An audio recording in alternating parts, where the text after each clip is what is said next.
క్రైస్తలో ఈరోజు దేవుని యొక్క వాగ్దానము యెహెజ్కేలు గ్రంథము 12వ అధ్యాయం 28వ వచనం.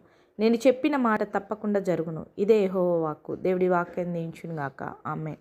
అవునండి, ఆకాశము భూమి గతించును, కానీ దేవుడు చెప్పిన ఏ మాట కూడా గతించదు, నిరార్థకం కానేరదు. మాట ఇచ్చిన దేవుడు నమ్మదగినవాడు.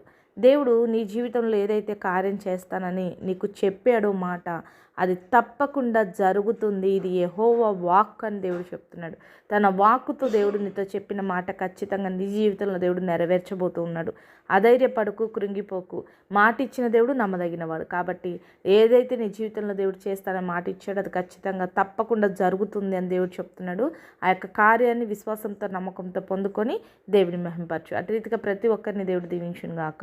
ఆమేన్. ప్రార్థన చేసుకుందామండి. సకల ఆశీర్వాదాలకు కారణభూతుడమైన మా ప్రియ పరలోకపు తండ్రి, ఈ యొక్క ప్రార్థనలకు ఇస్తున్న ప్రతి బిడ్డని జ్ఞాపకం చేసుకుని వారి జీవితంలో నువ్వే మాట అయితే సెలవిచ్చావో ఆ మాట తండ్రి బిడ్డలు విశ్వాసంతో, నమ్మకముతో, ఓర్పుతో, సహనముతో పొందుకొని ఆశీర్వదించబడే కృపను దయచేయమని యేసు నామములో ప్రార్థిస్తున్నాం తండ్రి. ఆమేన్.